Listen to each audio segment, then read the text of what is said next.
اهلا بيكم في تكنولوجي.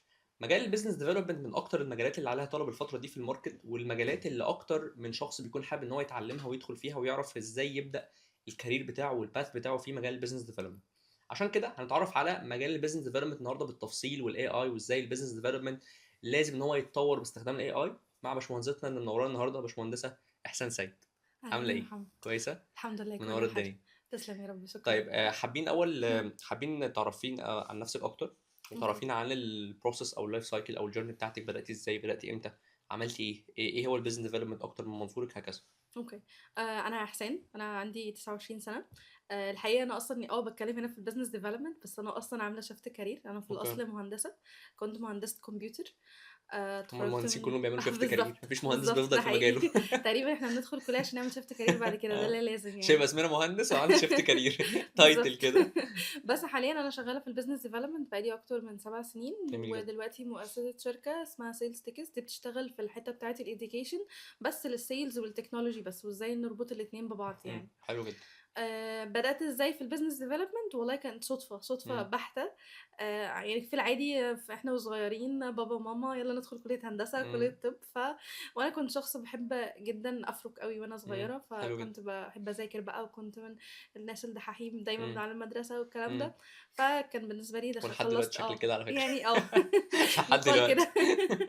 خلّصت المدرسة ورُحت الكلية، حتى يعني كان بابا دايمًا يقول لي الله يرحمه يعني طبعًا، قال الله لي: يرحمه. "شوفي فين أكبر مجموع وندخل هندسة بتاعته." فدخلت هندسة القاهرة ساعتها. مم. أول سنة عدِّت عادي، كنت برضه دحيحة الدفعة، وكنت باجيب بقى امتياز وحاجات كده، اللي هي أصلًا أول سنة الناس بتبقى صعبة، اللي هو إيه ده، إيه مم. المختلف خالص عن الكلية.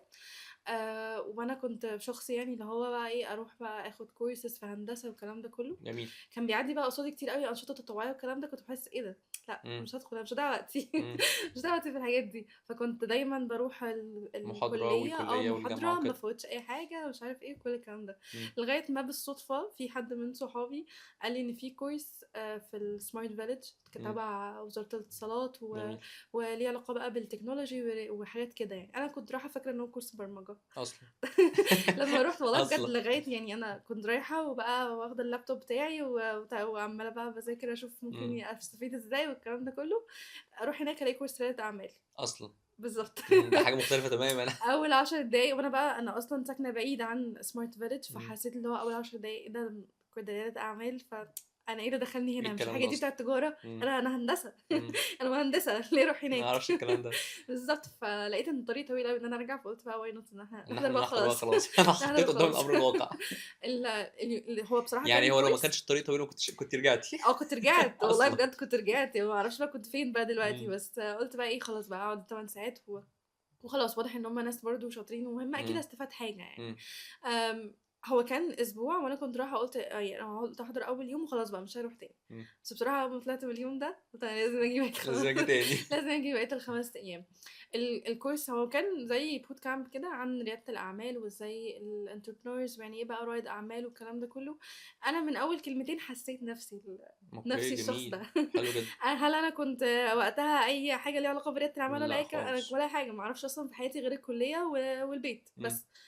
كنت باحب أعمل activities رياضة بقى، حاجات جنبها، بس ما كنتش أعرف يعني إيه أصلًا أبقى صاحبة شركة، يعني ما كنتش صح. أعرف الحاجات دي. بس فمن هنا بقى ابتدت الموضوع، من أول بقى تانية كلية لغاية إحنا هندسة 5 سنين، من أول تانية كلية لغاية 5 الجامعة ما خلّصت. وأنا باشتغل باروح لأي أنشطة تطوعية ليها علاقة بقى بريادة الأعمال. جميل. دخلت الحاجات اللي ليها زي Enactus مثلًا، لو حد بيدوّر على حاجة ليها علاقة بالbusiness في الكلية، إمم. فEnactus من أكتر الناس المشهورين في الحتة دي. جميل. رُحت بقى كل الprograms اللي تتخيلها واللي الناس ممكن ما توصلهاش إمم. ليها علاقة بالbusiness وريادة الأعمال، وحسيت نفسي أنا أوي هنا. إمم. بس برضه كان دايمًا بيبقى أنا عندي فضول أكتر ناحية الحاجات اللي ليها علاقة بالتكنولوجي. يعني دايمًا كنت أنا الشخص اللي في الكلية اللي ما تقعدنيش اكتب كود، بس أنا اللي أطلع present قدام الدفعة. جميل. وأنا دايمًا الteam بتاعي يقعد يزقني يالّا اطلعي قولي، اطلعي قولي، إمم. اطلعي قولي. فاكرة برضه في الكلية في آخر سنة كان دايمًا الدكاترة تقعد تقول لي دي أحسن presentation شُفناها. يعني كنت إمم. باحب دايمًا حلو حاجات جدًا. technical وكمان يعني إمم. في الاتنين، سواء communication. technical أو سواء communication. حلو جدًا. قعدت بقى في وقت الكلية بقى ادخل بقى حاجات كتير، فاكرة برضه في اخر سنة في الكلية انا كنت اتقبلت في منحة تبع الاي يو سي في مم. السكول اوف بزنس، وكنت بدرس دبل ميجر مع بعض، يعني كنت سمستر اللي هو اصعب سمستر اصلا في الهندسة، اللي هو اخر واحد اخر يعتبر. اخر واحد. اه. وفي نفس الوقت انا بدرس في اي يو سي سكول اوف بزنس جمعة وسبت فول داي، مم. فكان الموضوع صعب قوي. بس انا كنت حاسة وقتها ان هل انا ممكن اعرف ايه اللي هيحصل بعد 6 7 سنين؟ ما خالص تعرفيش. لا معرفش، بس انا حاسة ان ده ممكن يوصلني بحاجة. جميل. وده انت مش دايما عارفه ايه الحاجه دي بالظبط بس انت ماشيه معرفش. فيها. بالظبط اوكي.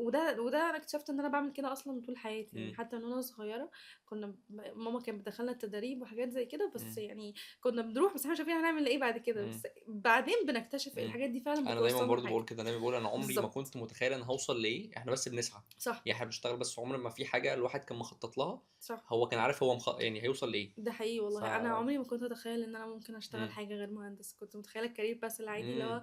خلاص الكليه ابقى مهندس كمبيوتر، اروح شركات، اعمل ماستر، اعمل مم. الحاجات دي. ما كنتش اتخيل خالص حاجه غير كده. مم. وعشان كده دايما لما يجي حد يسالني اصلا من بره الكليه اعرف ازاي الكارير اللي انت عايزه، مبقاش عندي اجابه. مم. لازم تجرب، لو لازم انت تجرب جرب كذا. وخبط. اه. بالظبط، لازم تجرب تفتح كذا باب، تشوف الدنيا ماشيه ازاي، ومع كتر السعي مم. هتلاقي حاجات كتيره يعني. فبعد كده في الكلية في آخر سنة في الكلية كنت بدخل بقى مسابقات بقى وكأورجنايزر بقى حلو للستارت جدا. ابس والحاجات دي. مم. فابتدت بقى يتكون بقى عندي نتورك، والناس بقى تبتدي تعرفني ان انا اللي بنظم المسابقة مم. او بنظم جميل. السيشن اللي بتتعمل، وكل الشركات بتحضرها والكلام ده. مم. بعد ما اتخرجت كان في حد من الناس اللي بتحضر اصلا في المسابقات كشركة هاير مي بقى از ان انا بزنس ديفلوبر. جميل. فابتدت اصلا الموضوع من هنا. فاصلا انت ما اه كنتيش متخيل ان انت هبقى اسم بيزنس ديفلوبر. اصلا انا اصلا انا ما اعرفش. اتحطيتي، انت اتحطيتي في الحته دي بالظبط. اصلا كده. ده حقيقة. هو انا اوكي. اصلا الشخص ده جه كلمني وقال لي في بوزيشن عندي اسمه بزنس ديفلوبر وانا شايفك في الحتة دي. جميل. انا اصلا ما كنتش اعرف ايه بزنس ايه البيزنس ديفلوبر ديفلوبر ده. ده اصلا؟ انا ما كنتش اعرف اصلا ايه ده، مم. بس قلت قال لي هو ده ليه علاقة بالبزنس وازاي تشوفي تطوريه ازاي تشوفي الشركة وتطوريها والكلام ده كله. فقلت له ماشي يلا نجرب، مم. يعني حياتي كان كده. مم. في الوقت ده بقى هو نفس الوقت اللي كل زمايلي من كلية في هندسة مم. بيتخرجوا، وفي بقى يروح فاليو، يروح مايكروسوفت، يروح. اه. طبعا ايه، انا عماله بقول بقى طب انا كده صح انا ولا كده كده صح ولا غلط؟ غلط؟ اه. لان انا خلي بالك البيزنس بالذات اول ما بيبتدي بيبقى السالاريز بتاعته قليله جدا، مم. عكس بقى كمبيوتر انجينير، هو مهندس كمبيوتر ده صح. يروح مايكروسوفت ست مم. سبع اضعاف السالاري اصلا انا ممكن اخده. صح. بس انا في العادي في الحياه بحس بمشي بمبدأ لو انت لقيت نقطه ضعفك نقطه قوتك ولمستها ما تسيبهاش. مم. يعني انا كان ممكن اروح ابقى كمبيوتر انجينير عادي وهاخد سالري حلو جدا، بس عمري ما كنت هيبقى اسمي مسمع زي ما انا كان اسمي مسمع في حاجه انا شاطره فيها. صح. فدايما كده بقول للناس كده، انت بتقعد تسعى ليه؟ بتسعى عشان في الاخر تلاقي ايه هي نقطه قوتك، مم. ومجرد ما تلاقيها العب عليها. يعني مم. انا بشوف ناس كتير قوي تروح تشوف هي ضعيفه في ايه وتاخد فيها كورسز، مم. بس مش عارفه ما ليه دايما. بيركزوش على الحاجه الحاجه بالظبط. الكويسه. بالظبط. بيبصوا لنص الكوبايه ده حقيقي. وبيسيبوا التاني. انا بحس ان ربنا دايما مدي كل واحد فينا نقطة قوة، صح. هي شطارتنا ايه هي نقطة القوة ونلعب عليها. مم. مش نروح نشوف بقى ايه نقط ضعفنا ونروح مم. بقى ناخد فيها كورسز وحاجات مم. زي كده. طب وانت عرفتي اصلا نقطه فبالظبط. قوتك دي ازاي؟ ما هي برضه دي من ممكن تبقى معضله الناس. عند الناس. بالظبط من الناس. بص انا من نوع الناس اللي عندي متلازمه المحتال اللي بتسمعنا. مم. لو انا اصلا بحس ان انا مش شاطره في حاجه، انا دايما بحس ان انا مش شاطره. مم. بس بقى انا يعني في وقتها كنت دايما بحب اخد فاليديشن او فيدباك من المنتورز والناس اللي حواليا، بس مش كل حد برضه، مم. يعني مش بسمع لكل الناس. يعني انا اصلا معروفه ان انا اي حد يتقال لي اي فيدباك او نقد 90% ببقى ماشي تمام، يعني اكني ما سمعتوش، و10% ببقى كونسيدر. صح. فانا دايما بيبقى ورايا منتورز، ودي من الحاجات اللي فعلا فرقت في رحلتي جدا. من اول ما انا عديت اول سنه للكليه وطلعت بره عالم الكليه ورحت بقى الحاجات دي، كان دايما في كل مرحله بيبقى ليا منتور جميل. هو اللي بيرشدني. ومش شرط المرحله يبقى ليها منتور واحد. مم. ببقى ساعات انا المرحله مثلا في وقت الكليه في تو منتور، واحد ليه علاقه بازاي ادرس بزنس وازاي اتعلم والكلام ده كله، جميل. واحد تاني ليه علاقه بقى بازاي اعمل نتوركينج مم. وعلاقات، واحد تاني يعني بشوف كل واحد وبتعلم منه. يعني انا حلو جدا. ضد دايما انه الشخص ياخد منتور واحد ليه مم. بس، او برضه ضد انه ياخد كتير. صح. هو بياخد 3 4 نقط قوة من عنده مم. ويشوف التلات 4 منتورز كل واحد يفيده في الحتة دي. منتور دي يعني شخص انت بتروحي له بتقولي ساعدني في حاجه معينه، ولا شخص يس. بتاخديه قدوه مثلا، ولا؟ لا مش يعني قدوة. المنتور دي حاليا دلوقتي ممكن اوكي. الناس تترجمها ان هو شخص بتديله فلوس مثلا مهم. عشان يساعدك انك يبقى منتور معاكي، يساعدك، يتابعك. هل ده البوينت اللي كنت بتتكلمي فيها، ولا دي بوينت تانية؟ بص، هو المنتور دايما يعني ليه طرق كتيره جدا، امم. بس المنتور هنا اللي اقصده ان هو حد سبقك في الكارير بتاعك. جميل. انا دلوقتي بالظبط في الكليه احنا مش. بيبقى احنا عندنا حد في سنه اولى وحد في امم. سنه خمسه. اوكي، المنتور فتسأل ده اللي بيبقى هو سنه خمسه، اوكي حد عدى بكل الحاجات الستبس اللي انت هتمر الستبس بيها. اللي كانت اللي انت ممكن تعدي بيها، فهو بيوفر عليك الطريق. صح. يقول لك والله انا وقعت هنا فخد بالك، امم. والله انا الباب ده لما روحته اثر لي سنه مثلا. صح. فهو حد بيساعدني. امم. بنجيبه ازاي بقى؟ في طرق كتيره جدا. في منتور مبني على المنفعه العامه، امم. انا بساعده في حاجه وهو بيساعدني في حاجه. صح. زي مثلا أنا وقت الكليه انا ما كانش عندي فلوس اديها امم. للمنتور ده، بس كان عندي ايه؟ كان عندي ان انا وقت اسهل له. مثلا. كان عندي ان انا اسهل له بروسيس هو مثلا للستارت اب بتاعه. امم. اساعده ان هو مثلا يعمل يكتب دوكيومنتس مثلا، او اطلع الستارت اب بتاعته باحسن صوره. امم. حاجات كتير قوي كان ممكن اقدر اعملها. امم. عندي وقت وعندي مجهود. صح. حاليا لا، انا الحمد لله الطريق بقى اوضح، فمحتاجه منتور. بس مش هيبقى عندي بقى الحاجه اللي انا اديها له، لا، امم. انا هو محتاج فعلا يبقى حاجه بيت. امم. عشان برضو مش اي منتور وخلاص صح. باخده. صح. انا محتاجه منتور فعلا يوفر عليا الطريق. امم. بس بعد كده، بعد ما خلصت بقى الكليه وبدات كانترن البيزنس عند ديفلوبر بزنس بقى. ديفلوبر. بالظبط، اول سنه في حياه اي بزنس ديفلوبر انا بحسها اللي هو السنه احنا هنرجع ولا هنكمل. امم. فانا طول السنه دي عماله بسال نفسي، امم. انا لسه عندي فرصه ان انا ارجع كمبيوتر انجينير. اوكي. لان انا على فكره انا كنت انا ما كنتش يعني ما انا كنتش لسه كنت بحضر اسالك في المحاضرات. السويتشنج ده اصلا، ان انت اصلا شاطره جدا في البروسس دي كلها، فخدت الريسك رحت للبيزنس ديفلوبر يس. وسبتي الحاجه دي. بص، انا كنت مش الناس الدحيحه في الكليه، اللي هو عادي ممكن افوت محاضرات، ممكن امم. افوت سكاشن والكلام ده كله. بس انا اتخرجت بجيد جدا، عارف اللي هو البير مينيمم خالص، اللي هو صح. اقل حاجه ممكن تتجاب. امم. وده كان اصلا بابا وماما قالوا لي امم. انت عايز تخرجي بره الكليه، تمام، ما عندناش مشكله، روحي اعملي اكتيفيتيز براحتك، كل الكلام ده كله. بس اهم حاجه ما الاقيكيش بتعيدي السنه، ما صح. تلاقيكيش مثلا امم. بتفوتي مواد. امم. فكان دايما اللي هو ايه اقل حاجه ممكن اجيبها في هندسه. فانا بالنسبه لي جيد جدا اللي هو اقل حاجه جدا، يعني مش لازم بقى جيد جدا مرتفع والكلام صح. ده، اقل صح. حاجه هجيبها وهنطلق بره الكليه يعني. جميل. فبعد ما خلصت الكليه قعدت سنه متشتته، هل امم. ارجع تاني كمبيوتر انجينير؟ كان في فرص بتجيلي يعني. كان امم. دايما الدفعه اول ما بنخلص بيقعدوا بقى المعيدين يبعتوا لنا فرص، ويبعتوا لنا بقى يعملوا لنا كمان ترشيح او ريكومنديشن في اماكن تانية. امم. فانا اللي هو كنت كل شويه حد يبعت لي احنا وسالري. عايزينك معانا يلا بالظبط، ايه. ومرتب والله 4 اضعاف اللي انا باخده. اه. انا اصلا شخص بيحب قوي ابجريد اللايف ستايل بتاعه، امم. يعني بحب اعمل حاجات كتير والكلام ده كله. امم. فالسالري والفلوس بتساعدني جدا ان انا اروح اخد بقى كورسز، اروح صح 100%. اسافر، اه، اروح اعمل حاجات. فالفلوس سبورت ليكي اه كتير.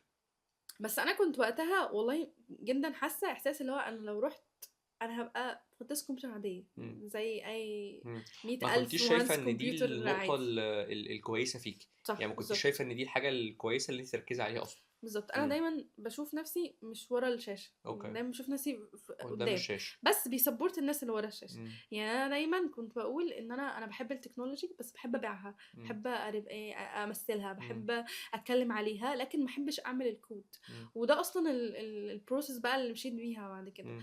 اول سنه سنتين من البيزنس ديفلوبر، او البيزنس ديفلوبر برضه عشان الناس تكون عارفه هو بيعمل ايه. انا بشوفه هو الشخص اللي بيلاقي فرص للشركه. جميل. دايما ناس كتير قوي بتتلخبط ما بينه وبين السيلز او المبيعات. انا دايما بشبهها لو عندنا كشك، فالكشك ده بدل ما يبيع علبه بسكوت يبقى عايز يبيع 100 علبه بسكوت، ده السيلز، ده المبيعات. جميل. طب افرض بقى عايزه ادخل الكشك ده بيمنت سولوشن زي فوري مثلا، امم. الرجل هتزيد عليه. الحته دي بتاعت البيزنس ديفلوبر، امم. هو هنا ادى فرصه للمكان ده انه يكبر. يعني وهكذا بقى في هل الشركات. السيلز في حاجه زي كده مثلا ما اعرفش يروح يقول لفوري انا عايزه واشتغل بيها ولا؟ آه، ممكن يقدر يروح يقول له، امم. بس الموضوع ساعتها اللي هو السيلز دايما بيبص على ارقام كبيره. امم. هو عايز يبص ان هو يدخل الشركه 2 مليون 3 مليون 4 مليون. امم. في اي بدايات هي دايما الحاجه الفلوس الصغيره هي اللي بتحصل. صح. فالسيلز بطبعه هيبقى عايز الرقم الكبير. صح. هيروح لفوري مثلا تقول له انا عايز اخد كوميشن 50%، يقول له لا امم. مش عايز. امم. عليه بقى عشان السيلز دايما بتبص للرقم الكبير، وان هي الارقام دي تحصل دلوقتي. امم. بزنس ديفلوبر لونج تيرم بارتنرشيب، امم. هو شايف انه لو ابتدى دلوقتي بحاجه صغيره هي كمان سنتين 3 هي هتسمع جدا في السوق. جميل. بس فده دايما الاختلاف، او الناس اللي بتبقى متلخبطه ما بين الاثنين، انا بحب اشبهها بكده وبحس ان هي لذيذه جدا. امم. هناخد نفس الموضوع ده بقى ونروح للشركات. جميل. الشركات دايما اللي بيبني اي بزنس دايركشن هو البيزنس ديفلوبر. جميل. الشخص اللي هو بقى بيقعد وبرده خلي بالك الفرق بين السيلز والبيزنس ديفلوبر. السيلز لازم يتحط له تارجتس واضحه. حلو. البيزنس ديفلوبر في العادي هو اصلا المفروض ما يكون تايه في الاول. تايه. اوكي. هو اصلا الفكره او الحاجه اللي هتتباع هي لسه مش كامله، هي لسه بتتبني، وبعد اوكي. ما بتتبني هو بينزل يتست ومبقاش عارف اصلا هي حاجه تتباع ولا لا. صح. لكن السيلز لا، انت السيلز بتديله حاجه كامله مجهزه وهو يبيعها لك ويجيب لك بالدوكيومنتيشن فلوس. بتاعتها بكل حاجه. انت لو اديته حاجه كده مش عارف هيحبط يعمل ايه اصلا. اه اصلا. صح. بالظبط، هيحبط لو وهيلاقي لما نفسه ان يجي هو مش يكلم بيبيع الكلاينت هو حاجه. مش ما عندوش النولج اصلا اللي تخليه يبيع بالظبط، الحاجه ويجيب فلوس. ده حلو جدا. حقيقي. وهو ما عندوش برضو المايند سيت اللي تخليه ياخد ان الكلاينت ده مش عايز يشتري عشان حاجه معينه لو اتعدلت هتتباع. صح. هو بيبقى اللي هو ما اتباعتش خلاص، ما اتباعتش، فخلاص ما المشكله في اتباعتش. البرودكت بس. لكن البيزنس ديفلوبر هو شخص انا بشوفه صياد للفرص. مم. هو شخص بيعرف يسمع كويس جدا. مم. يعني انا دايما بقول البيزنس ديفلوبر خصوصا في الاول اقعدوا اسمعوا كتير، مم. روحوا ورك شوبس، روحوا ايفنتس، حتى مش لازم حاجات بفلوس، حاجات فري. مم. انا ما ابتديتش اصلا اخد كورس بيد غير بعد 3 سنين مثلا من اصلا. بزنس ديفلوبر. مم. بالظبط، لان انا بص مجال البيزنس ديفلوبمنت مجال اكسبيرينس اكتر من كورسز. جميل. بيجي ناس كتير قوي تقول لي انا لسه متخرجه من الكليه او لسه بادئه بزنس ديفلوبر، ايه الكورس اللي انا اخده؟ مم. ده مش مجال كورسات، ده مجال ان انا لازم اقعد على الترابيزه مع كلاينت واشوف هل انا فعلا قادر اتناقش وقادر اخد حاجه والكلام ده. صح. وفي مهارات، انا برضه دايما بقول في مهارات بتكتسب ومهارات لا. انا بشوف ان البيزنس ديفلوبر في حته النيجوشيشن بقى والكلام وان هو يبريزنت حاجه والكلام ده كله، دي بتبقى مهاره بتطور. اوكي، لكن يعني في مكتسبه ناس يعني. بالظبط، لكن اوكي. في ناس انا بحس ان هما ما عندهمش الحته دي، مم. مش هيتلاقي يعني مش هيعرفوا يطوروا. مم. ده اللي انا بحسه دايما. اوكي. عشان كده دايما تحس الناس اللي بقى الكمبيوتر انجينير، يعني مهندسين الكمبيوتر انطوائيين ورا الشاشه قوي، ما بيحبوش يتكلموا، ما صح. بيحبوش. فانا بيتعاملوا مثلا مع ما الكود تبقاش اكتر بالظبط، والكلام ما ده تبقاش كله، نقطه ضعفي فصح. دي واروح واروح اشتغل اشتغل عليها. بزنس ديفلوبر ديفلوبر. بيها. اه. يس بالظبط. فانا اصلا ضد ان تكون الناس اللي في البدايه اصلا تاخد كورسز. مم. انت انزل جرب، لو انت في جامعه فمثلا روح اناكتس، روح الحاجات اللي ليها علاقه بالبزنس. مم. لو انت بره الجامعه ادخل انترن. يعني دايما جميل. حد يجي يسالني اروح انترن ولا اخد كورس، روح انترن. طبعا. لان اصلا لما يروح انترن ممكن ما يلاقيش ان ده المجال بتاعه مم. اساسا، مم. او ممكن يلاقي ان هو عايز كورس في حته معينه خالص مم. مش الحته دي. حلو جدا. طب يعني بالظبط. البيزنس ديفلوبر دلوقتي هو بيعمل ايه في الشركه؟ يعني مثلا كشركه اهو ماشي هجيب بيزنس ديفلوبر، اوكي. او ايه المشكله اللي ممكن تكون عندي تخليني اجيب بيزنس ديفلوبر؟ بص هو انا بشوف دايما البيزنس ديفلوبر بيبقى محتاج يكون موجود في الشركه من اول يوم. من اول يوم اصلا الشركه بتتعمل، من اول يوم. من اول يوم.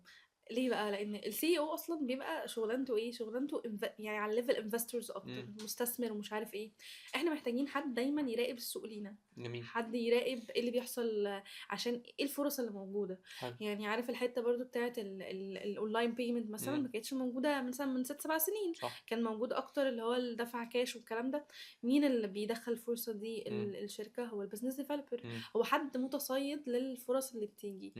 ساعه الكورونا والناس كلها كانت قاعده في البيت والكلام ده كله، مين اللي طلع فكره الاونلاين كورسز والحاجات اللي زي كده؟ هي دايما في الشركه هيبقى حد بيبقى كل شغلانته ان هو قاعد بيشوف العالم بيحصل فيه ايه وازاي ممكن نستفيد من الحاجات دي.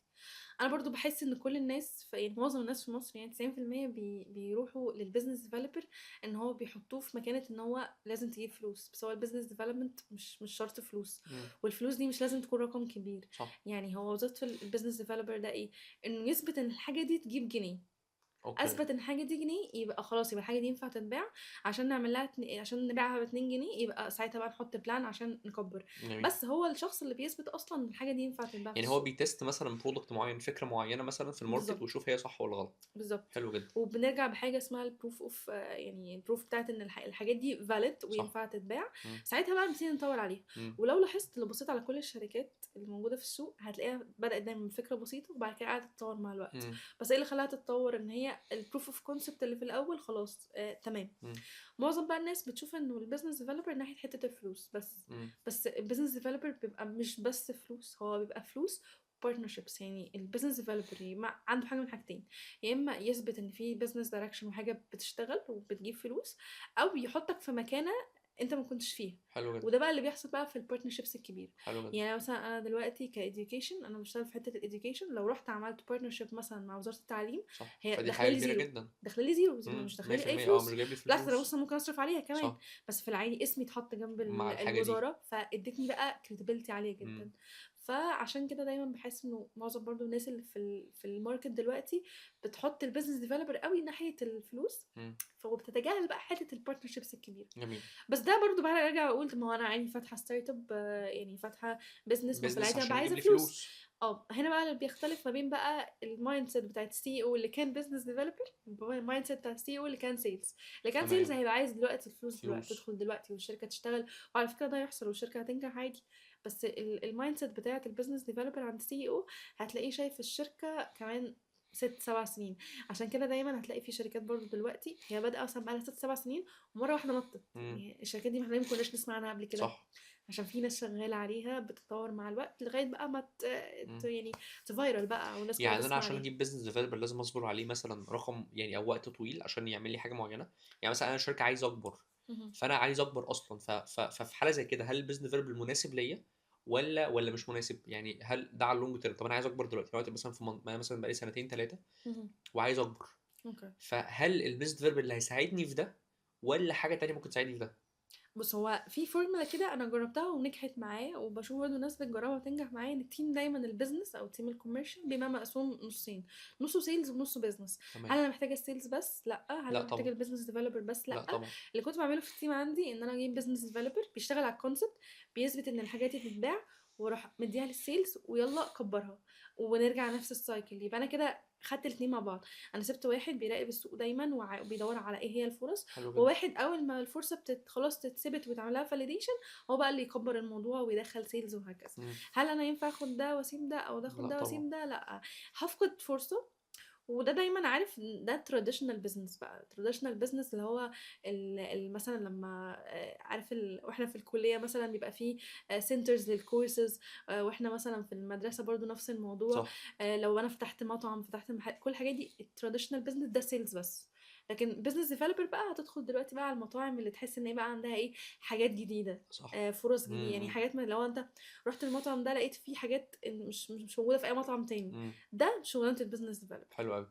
طب هو بيكتسب السكيلز دي ازاي؟ يعني ابقى بزنس ديفلوبر شاطر ازاي؟ بص في حاجات كتير قوي، بس زي ما انا قلت لك انا بحس ان البيزنس ديفلوبر والسيلز بالذات لازم يبقى عند شخص مهارة مكتسب. هو من مم. وهو صغير معروف ان هو بيتكلم قدام الناس ما بيتكسفش يعني. في ناس بتخاف يتقال لها لا. احنا اصلا البيزنس ديفلوبر والسيلز احنا بنسأل السؤال 90 مرة او 100 مرة، 90 مم. يتقال لنا لا و10 يتقال لنا اه. صح. فاحنا لازم اصلا نكون عندنا مهارة ان نتقبل ان الشخص اللي قدامنا يرفض، مم. يقفل سماعة التليفون علينا، نيجي نكلمه ما يردش علينا، نبعت ما يتعمل لنا بلوك ساعات. صح. مش كل الاشخاص بيبقى عندها يعني المايند سيت دي المرونه او او الفكره دي. المرونه ان هي تتقبل حاجات زي كده. حلو جدا. في ناس لو جيت كلمتك وانت ما ردتش عليا انا خلاص هيحصل لي تروما ومش هكلم مم. حد تاني. مم. لا، احنا اصلا لما حد بيقول لنا بنتفاجئ اساسا. مم. حد بيقول لنا تمام ابروفال. ايه ده انت بجد ده ابروفال؟ يعني مش بجد. ترجع بالظبط مش ترجع تعترض على حاجه تاني في الديل وترجعني من الاول. مم. بس انا بحس ان هي جزء منها مهاره مكتسبه، ان مم. الشخص ده بيعرف يتواصل مع الناس، بيعرف عادي يتقبل النقد، بيعرف انه بيتقبل عادي ان في حاجات تبوظ. لان احنا برضو كسيلز او بزنس ديفلوبر احنا بنجرب حاجات كتير قوي خصوصا في الاول. عادي انا ممكن 9 حاجات تفشل وواحده بس هي اللي تنجح، مم. فلازم اكون انا اصلا شخص بيعرف يتقبل متقبل عادي، الفكره دي. متقبل ان الفكره دي. حلو جدا. وشخص بقى ما بيكسفش، اديته المايك خلاص يتكلم ما مم. بيكسفش ابدا حتى طب لو هل ده كارير باث حد فعلا يعتمد عليه ويشتغل فيه؟ على يعني حسب. مثلا في ناس بتقول لك ان السيلز ده مثلا ممكن تبقى مرحله عمريه معينه، انا هشتغل سيلز مثلا 3 4 5 سنين وبعد كده اشوف حاجه تانية، او بشتغل سيلز جنب الشغل بتاعي، مهم. او باخد تريننج عشان اتعلم السكيلز بتاعت الكوميونيكيشن والكلام ده كله. هل شخص فعلا، انا مثلا واحد لسه متخرج او انا مثلا واحد بشتغل في مجال معين في مجال التك مثلا، اوكي. بدي كورسز مثلا معين، هل ممكن افكر بكره اروح اتعلم بزنس ديفلوبمنت وابقى بزنس ديفلوبر بص انا بشوف ان اي لو انا عندي شركه السكيلز دي؟ معلش، لو فاهمك. انا عندي السكيلز دي بقى. ايوه فاهمك. انا بشوف ان اي شركه ايا كانت هي محتاجه بزنس ديفلوبر ومحتاجه سيلز. بس لو جيت سالت سؤال على كاريرز تانية، هل اي شركه محتاجه دكتور؟ لا. لا طبعا. بالعكس ده عياده الدكتور محتاجه سيلز وبزنس امم. ديفلوبر.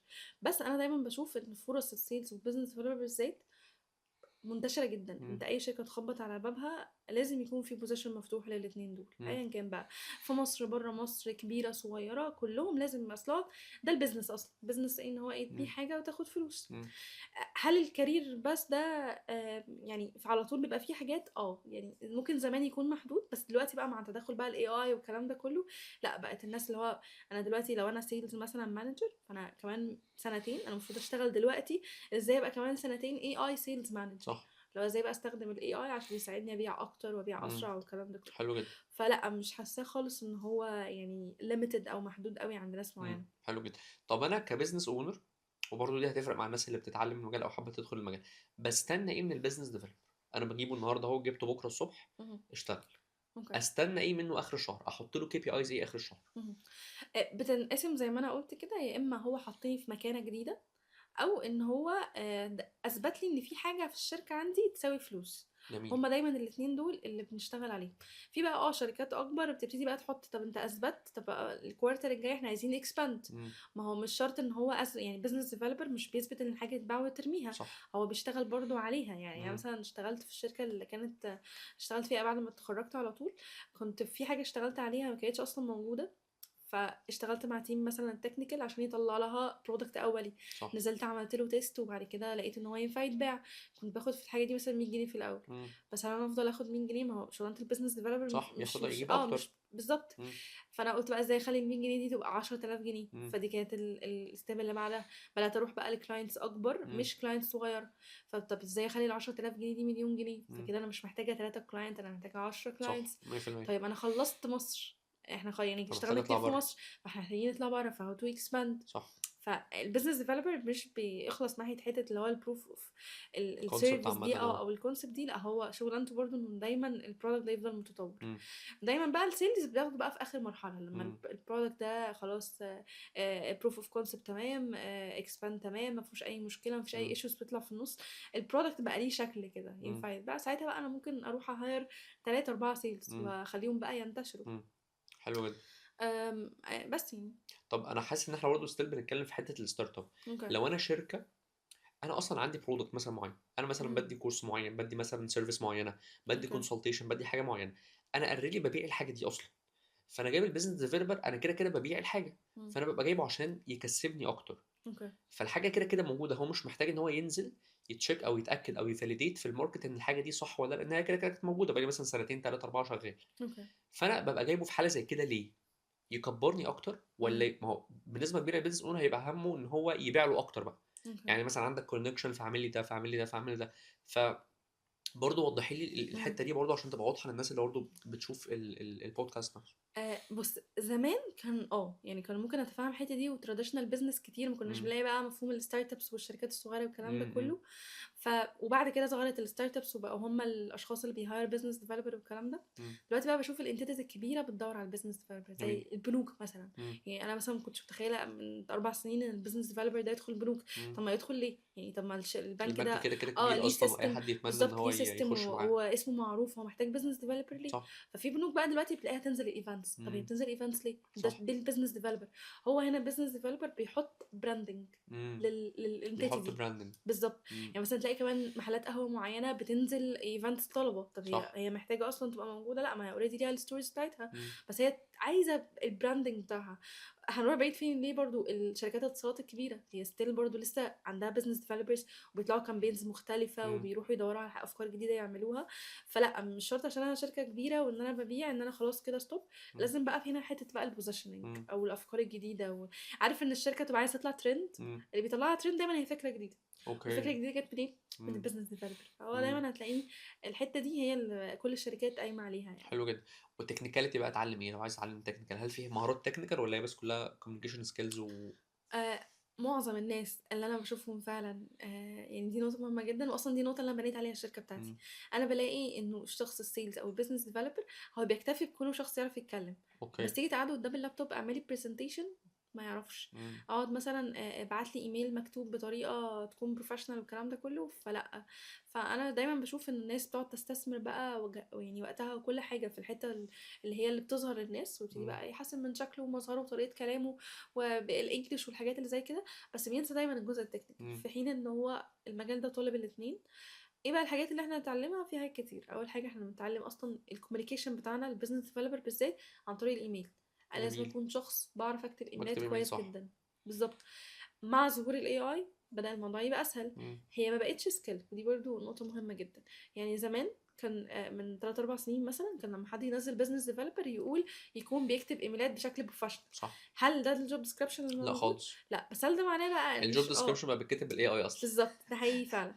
بس هنا بقى في حته بقى ميسليدنج. الناس كلها بقت بتكتب نفس يعني كلها بتكتب ايميلات كويسه، مم. بس مش كلها بتكتب ايميلات ينفع يترد عليها او صح. الكلاينت ينفع او يحب يرد عليها. مم. ليه بقى؟ لانه الاي اي اللي بيليدوا ايه؟ استراتيجي. مم. لو انا شخص لسه بيجنر انا ما عنديش استراتيجي، ما اعرفش اصلا الايميل ده يتكتب ازاي. صح. فلو دخلت الاي اي وقلت له اكتب لي ايميل هو هيكتب لي فعلا، بس انا المسؤول عن النتائج، مش هيحصل حاجه. صح. انا لسه ما عرفتش ايه اصلا الحاجات اللي يترد عليها وايه الحاجات اللي لا. مم. عكس بقى الشخص اللي لا، اللي هو كان عمل اكتر من اكسبيرينس قبل كده، فهو عارف الاستراتيجي بتاعه كتابه الايميلات، فلما يجي يكلم الاي اي هيطلع له فعلا حاجه مظبوطه. حلو جدا. فرجوعا بقى للتكنيكال سكيلز، اول تكنيكال سكيلز طبعا دلوقتي هي الاي اي. مم. لازم كل الناس تتعلم اي اي ايا كان بقى هي المجال بتاعها ايه. بس هنا عشان احنا بنتكلم على البيزنس ديفلوبر بالذات والسيلز، الاي اي بقى جزء مهم.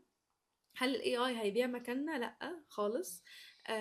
بالعكس، هيفضل دايما الناس محتاجة حد يكلمها هيومن. صح. ودي كتير قوي بتحصل معانا، ان احنا مثلا نكلم شركة او مطعم او ايا كان، وروبوت يرد علينا وبعد وقت نزهق هات لي شخص يكلمني. صح 100%.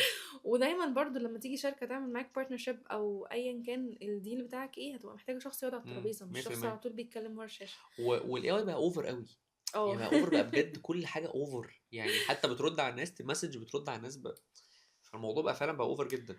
بص، دلوقتي بتلاقي دايما المطاعم تقول لك انا عايز شخص يعمل فيديوهات بالاي اي، عايز مش عارفه ايه يعمل بايه بالاي اي، والناس كلها رايحه ناحيه المحتوى اللي بالاي اي. مم. انا متاكده ودي بدات تظهر اصلا كمان 3 سنين، هتبتدي الناس ترجع تقول يا جماعه عايزين كونتنت كريتور ما هيومن بيستخدمش ما الاي اي بيستخدمش الاي اي. بجد، ما ليه بيستخدمش بقى؟ الاي لان اي. انا رايحه عشان اسمعك انت كهيومن، كشخص بشر، مش رايحه اتفرج على فيديو معمول بالاي اي. طب انا صح. عايزه اعرف انت بتبيع ايه وشكله عامل ازاي في الحقيقه. مم. دي عندنا برضو في البنات دايما بنعملها، وريني البرودكت ده على الطبيعه. اه. لكن لو اديتيني بقى البرودكت ده ايا كان بقى انت بتعملي اي اي شكله فظيع ووريتيني بقى صح. السامبل صح. والكلام ده كله، مش هقتنع مش هقتنع بيكي. بيه. مش هقتنع، انا عايزه صح. حاجه اشوفها على الطبيعه زي ما احنا بنات كده دايما بنقول. 100%. ف الاي اي عليه كلام، بس انا شايفه ان الفرصه للناس هتستخدم الاي اي بوعي. مم. الناس دلوقتي بتستخدمه من غير وعي. مم. هل ده غلط؟ انا بقول لا عادي. مم. يعني معظم الناس بقى تيجي انا بحس دايما برضو الناس على السوشيال ميديا بتقعد تهاجم تقول كفايه استخدموا اي اي، بطلوا تستخدموا اي اي. يا جماعه لا، احنا محتاجين نجرب. صح. لانه اصلا انا بشوف ان تعلم الاي اي او تعلم اي حاجه في الدنيا عامه بيمر ب3 مراحل. مم. اول مرحله عارف اللي هو جحيم الوعي دي، ان انا اعرف ايه ده، هو في حاجه بتعمل كده فعلا. انا واقفه فين في الحته دي. دي اول مرحله اللي انا فيها بستكشف وبعرف، وبقعد بقى كوبي بيست، اقعد اقول الاي اي يكتب لي ايميل واخد كوبي بيست، بكوبي بيست كل حاجه. مم. ودي مش عيب، عادي. مفيش حد بيبتدي يعلم. مشكله الناس ايه؟ وهي بتبتدي تتعلم ان هي عايز تخترع على طول، هي عمرها ما تعرف تخترع على طول. صح. لازم في الاول نقعد كوبي بيست. مم. وعشان كده على فكره في الكليه ما بنروحش نكتب ابحاث على طول، مم. احنا بنروح الاول نشوف اسئله الناس حلتها، مم. وانا بتدرب على اسئله محلوله. حتى في المدرسه نفس الموضوع، صح. لكن ما بروحش اخترع سؤال واجاوبه من اول وجديد. فاول مرحله هي مرحله انا واقفه فين. تاني مرحله هي مرحله بقى ان انا بشوف ناس عملت حاجات فانا بقلدها. مم. بشوف ايه هي الحاجات اللي هي عملتها واقعد اقلدها زي ما هي. مم. تالت مرحله دي بقى بتيجي بعد وقت اصلا، هي الانوفيشن. انا بقى بروح احط بقى التاتش بتاعي. بحطه امتى؟ ما ينفعش احطه من الاول. صح. هي بقى مشكله الناس كده، ان هي عايز تحط التاتش بتاعها من من الاول الاول خالص. خالص. بالظبط. فعشان كده مبقاش عندهم صبر. مم. يعني لو انا عايزه، لو انا مثلا بسمع عن الاوتوميشن او الاتمته والحاجات دي، انا عايزه ابني سيستم من اول وجديد. فمش هينفع طبعا. مش بالظبط. طب منطقي. انا مثلا بحب ادرب الناس الاول على ايه؟ ان هي تستخدم سيستمز جاهزه. مم. دايما بقول لهم يا جماعه ما تخترعوش العجله. ودي بقى في البيزنس ديفلوبر اهم. الشركه اخر الشهر هتدي السالري للبيزنس ديفلوبر عشان بيدخل فلوس، صح. مش عشان هو شاطر اي اي. مم. يا شاطر اي اي وعملت سيستم فظيع، برافو بس ما عليك. جبتليش فلوس، ما فانت في جبتليش الاخر فلوس ولا ودتني في حته ولا بالظبط، ودتني مكانه. ولا طورتني. بالظبط، ولا مم. طورتني. فانا بحس بقى ان الناس كلها دلوقتي عايزه تتعلم اي اي، فبتدخل تبع الترند بتاع الاي اي وتنسى اصلا ان احنا الكور بتاعه المفروض اصلا، او احنا بنستخدم الاي بنعمل اي. ايه. بالظبط. يعني دايما بقول للناس احنا اللي بنليد الاي اي، بس اللي بيحصل دلوقتي ان الاي اي هو اللي بيليد بيليد احنا. بالظبط. فده مش هينفع. هيجي فتره بس عايزه اقول لك حاجه، هو برضه هرجع واقول دي فتره لازم الشخص يعدي فيها في إمم، الاول، ان هو يحاول يجرب الاي اي بايا كان ايه شكله إمم، لغايه لما يعرف في الاخر يحط التاتش بتاعه. إمم، زيها زي الكليه بالظبط، بنروح حلو جدًا، المدرسه بنتعلم حاجات بدائيه، وبعد كده بنقعد نطور لغايه في الدكتوراه نقدر بقى نحط، إمم، وحتى في الدكتوراه مش بنبقى بكل البحث بتاعنا، بيبقى حته صغيره بس منه هي التاتش بتاعتنا. صح، حلو جدًا. بس طب تعالَ نرجع برضه شوية ورا، أنتِ بعد أول 3 سنين لمّا اشتغلتيهم business developer بعد كده عملتِ إيه أصلًا؟ بُص، بعدها بدأت بقى خلاص أنا عندي الbasics، أنا شخص بيعرف يتكلم قصاد الclient، إمم، باعرف أقفل البيعة، باعرف أقنع الclient بتاعي، باعرف أكتب إيميل بشكل كويس، باعرف أعمل presentation شكلها كويس. إيه تاني، باعرف أستخدم على حاجة اسمها CRM، إمم، ده زي system كده الناس بتحط فيه كل بقى المعلومات بتاعة الclients بتوعها. عرفت كل الحاجات الtechnical والbasics، فبدأت بعد كده أروح بقى لمرحلة تانية، هي مرحلة بقى إن أنا أبني product. ما هو خلي بالك من حلو، حاجة، الbusiness developer وهو لسه junior هو مش هيروح يثبت إنه product ينفع يتباع والّا لأ، صح، لإن هو أصلًا لسه ما يعرفش يعني إيه أصلًا business development cycle، ما يعرفش يعني إيه إن الشركة تكون ما يعرفش يعني إيه revenue، ما يعرفش صح، عارف المصطلحات بتاعة الbusiness دي هو ما يعرفهاش، فمش هاروح دي مرحلة دايمًا الproduct وإن هو يتثبت والكلام ده بتبقى دايمًا مهمة إمم، الsenior، مضبوط، وده بقى الcareer path بتاعي. أنا إمم، كjunior business developer كل مهمتي إن أنا أرفع سماعة التليفون ويترد عليَّ، حلو أنا جدًا، كده تمام. إمم، أطلع شوية ويبقى عندي سنتين مثلًا experience أبقى قادرة أقعد على الترابيزة إمم، لوحدي من غير الmanager بتاعي. إمم، أطلع كمان سنة كمان بقيت 3 سنين كده senior، أنا أقدر بقى آخد product هو لسه مالوش شكل، وأنزل بقى أشوفه في السوق عامل إزاي. حلو، فأنا بقى ال3 سنين اللي بعد كده قضيت منهم سنة senior business developer تاني، كنت أنا بقى باروح باثبت الproduct والكلام ده، وقضيت سنتين تاني كproduct manager. أوكي، أنا كان الtitle بتاعي برضه business developer بس slash product management، ودايمًا الproduct management بييجي بعد الbusiness developer على طول. أوكي، بيعمل إيه بقى الproduct management ده؟ هو الشخص دايمًا المسؤول عن أو اللي بيحل الخلاف ما بين الtechnical والbusiness development والsales. أوكي، بالضبط، فهو بياخد الحاجة الproduct اللي هو لسه ما اتعملش، ويروح يكلم الteam الtechnical عشان يلاقي له شكل إمم، ويعني حل معيّن، بالضبط حل معين، وبعد كده يروح يديه للbusiness developer يشتغل عليه، يرجع الbusiness developer بشوية حاجات محتاجة تتعدل، إمم، فيرجع تاني للteam الtechnical. فهو شخص، عارف الشخص اللي بيتكلم 3 لغات؟ اللي هو بيcommunicate مع الناس كلّها، بالضبط، شخص بيتكلم 3 لغات، أنا دايمًا باعتبره كده، إن هو حلو جدًا، شخص قادر لمّا يقعد مع حد technical يبقى يكلمه فاهمه، technically، ولو قادر يقعد مع حد sales يكلمه sales، عشان لو الاتنين دول قعدوا مع بعض هيتخانقوا. صح، الsales هو هيكون اللي شايف بيفُض بالضبط، الsales هيكون شايف إنه الproduct ده ما بيتباعش ومش صح، لازمة، والtechnical شايفين إن هُم عاملين features فظيعة خطيرة، إمم، ما حدش عملها قبل كده. إمم، بقى هو بقى الproduct management ده دايمًا هو اللي بيmatch بين الاتنين، هل حلو جدًا، فعلًا الsales هو الproduct ده فعلًا فيه مشكلة؟ لإنه كمان خلّي بالك الناس الtechnical بالذات هي إمتى الproduct يبقى قوي بالنسبة لها؟ إن الfeatures حلوة، إمم، features جميلة خطيرة، صح، بس هل السوق أصلًا محتاجها؟ محتاجة والّا لأ، بالضبط، فالsales بيشوف السوق محتاجها، فبيرجع بقى بالحقيقة الصادمة إن هو الproduct ده ملوش حاجة، فهو دايمًا الproduct management ده بقى هو اللي بيعمل ما بين بيجمّع كل الاتنين. الكلام ده، ودي بقى ليها علاقة بدراستي أصلًا، هو أنا كنت computer engineer فأنا مسؤولة عن الsoftwares، فأنا فاهمة الtechnical بيقولوا إيه، وفي نفس الوقت أنا اشتغلت قبلها 3 سنين business developer، فبرضه فاهمة السوق بيقول إيه. بيقول إيه وبيحتاج إيه، بالضبط، أنا باشوف إنه دايمًا يعني دي نقطة قوتي بقى اللي أنا لعبت عليها أول ما مسكتها، لعبت عليها جدًا. إيه نقطة قوة العصر ده؟ الdouble major، إمم، إنك شخص تكون تعرف تعمل كذا حاجة، بالضبط، مش هتعرف تعمل كذا حاجة كمان، هو دي أنا هنا قصدي بالdouble major إن أنا يبقى عندي قوة مجالين، قوة الtechnical وقوة الsales، أوكي، مش إن أنا أكون مثلًا multi tasker إن أنا أوكي، باعمل كذا أوكي، حاجة مع بعض. حلو، فهتلاقي مثلًا مين أشطر مثلًا حد بيعمل automation ليه علاقة بالمستشفيات، الدكتور اللي اتعلم AI. صح. مين فاهم أشطر الbusiness محتاج بالضبط. إيه وإيه المشاكل اللي عنده، ووظّف الAI في الحتّة دي. بالضبط. حلو جدًا. دي أكتر حاجة أنا حاسة إنه لو حد عايز يبقى قوي فعلًا في ال5 سنين الجايين، يكون عنده major يدخّله مع الAI ويبقى هو اللي في الindustry بتاعته هو الleader هو للموضوع الlead ده. للحتّة دي. يس بالضبط. حلو يعني جدًا. أنا دلوقتي أنا زي ما قُلت لك أنا كنت business وفي نفس الوقت درست كمان business شوية، في نفس الوقت دراستي كانت computer engineer، فالموضوع راح لفين؟ إن أنا بقيت شخص قادر يفيد الشركات التكنولوجية في الحتّة بتاعة الsales أو الbusiness إمم. development، حلو بس جدًا. وهكذا يعني. طيب قولي لي دلوقتي أنتِ إيه الservice أو إيه الخدمة اللي أنتِ بتقدّميها للناس دلوقتي، أو إيه الحاجة اللي أنتِ specialized فيها؟ يعني بتعلّمي الناس الbusiness developer والّا بتعلّميهم إيه بالضبط؟ أوكي، طب خلّينا نبدأ خطوة ورا، أنا أوكي. باحس دايمًا إن أي business developer بيبتدي ياخد الcareer ده، هو زي بيكون بيهيأ نَفْسه إنه في الآخر هو هيفتح شركة، حلو هو جدا. البيزنس ديفلوبر بيعمل ايه في الشركه؟ بيتصيد فرص، بيبقى دايما مع الانفستورز، بيخلي الشركه تحقق التارجتس بتاعتها والكلام ده جميل. كله. فانا في خلال 6 7 سنين اللي انا اشتغلتهم كبزنس ديفلوبر بدأ يطلع عندي بقى مايند سيت مختلفه، ازاي بقى اخلي الشركه تنجح، ازاي مم. اخلي الشركه تكسباند، كل مم. الكلام ده. فبعد ما خلصت ال6 7 سنين في البيزنس ديفلوبر كنت والله برضو جت بالصدفه، وتقريبا هرجع واقول ان فعلا الحاجات بتحصل بالصدفه، انت مش حرفيا بتبقى مخطط. مش مخطط لحاجه خالص. بالظبط خالص هو يعني. يعني بحس ان الشخص بيسعى وبيجتهد وبيعمل اللي عليه، وربنا هو اللي والله جدا. بيوفقه في كل حاجه. يعني انا يعني انا بدي كورسات بقالي مثلا 6 7 شهور لغايه دلوقتي. مم. انا اصلا لو جيت سالتني من 6 7 شهور انت هتدي كورسات، قلت لك مستحيل. مم. ايه اللي حصل؟ كان في حد من زمايلي كان عامل كورس، وهو عارف ان انا بحب استخدم بقى التولز والكلام ده في الشغل. ما مم. كانش حد يعرفني اصلا وقتها. مم. انا حد احسان، مين احسان؟ ما آه. حدش يعرفني اصلا. فقال لي طب ايه رايك تيجي تاخدي ساعه من الكورس بتاعي تشرحي تشرحي فيه فيه حاجه الاي معينه. اي ده، او ايه التولز اللي انت بتستخدميها مم. والكلام ده. رحت عملت ساعة، ووقتها كان هي متصورة فنزلت، مم. فوقتها بقى اللي هو ايه ده، هو مش كل الناس بتعرف الحاجات دي. اه. لا طلع ان فعلا مش كل الناس بتعرف الحاجات دي، ناس مم. كتير قوي ما بتبقاش واخدة الجزء التكنيكال بتاع السيلز او البيزنس ديفلوبمنت. مم. فوقتها برضو ما كنتش اللي هو الشخص اللي بدي كورس، لا مش هدي كورس، لا انا ممكن مم. انزل جيست مع حد، ممكن مش عارفه ايه.